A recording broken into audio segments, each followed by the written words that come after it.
SSC 2026 সালের পরীক্ষার্থী শেষ মুহূর্তে এসে আমার জাস্ট তিনটা টিপস যদি তোমরা ফলো করতে পারো তাহলে কিন্তু এখনো এ প্লাস পাওয়া সম্ভব। তো এই ভিডিওটা যদি এসএসসি পরীক্ষার্থী কিংবা তার গার্ডিয়ানরা দেখে, অবশ্যই আপনারা গার্ডিয়ানরা এই তিনটা জিনিস ফলো করতে বলবেন। তো তার আগে বলে নিচ্ছি, আমরা কিন্তু এসএসসি পরীক্ষার্থীদের জন্য স্পেশাল সাজেশন শিট রেডি করেছি। যে সাজেশন শিটের ভিতরে থাকছে অল সাবজেক্টের এমসিকিউ, সিকিউ এবং এসকিউ, যেগুলো কভার করলে কিন্তু এই এক মাসে কিন্তু এ প্লাস পাওয়া সম্ভব। আমাদের এই স্পেশাল শিটে তোমার জন্য স্পেশালি কি থাকছে, আমাদের এই স্পেশাল শিট নিলে তুমি পাচ্ছ কমপ্লিটিং স্টোরি যদি কমন নাও আসে তবুও লেখার নিয়ম এবং শর্টকাট ফরম্যাট। আমাদের এই শিট নিলে তুমি আমাদের গ্রুপে যুক্ত হতে পারবে এবং আমাদের সাথে ক্লাসও করতে পারবে।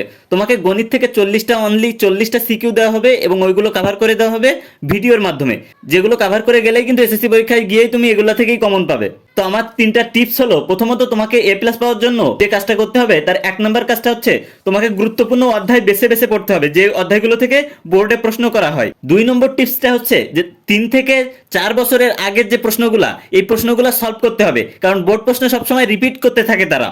আর সর্বশেষ 3 নম্বর যে টিপসটা হলো, তোমাকে বেশি বেশি সৃজনশীল লেখার প্র্যাকটিস করতে হবে, কারণ তুমি যদি সৃজনশীল লেখার প্র্যাকটিস না করো হলে গিয়ে কিন্তু তুমি সৃজনশীল লিখে আসতে পারবে না সব কয়টা। সুতরাং সৃজনশীল লেখার প্র্যাকটিস করবা।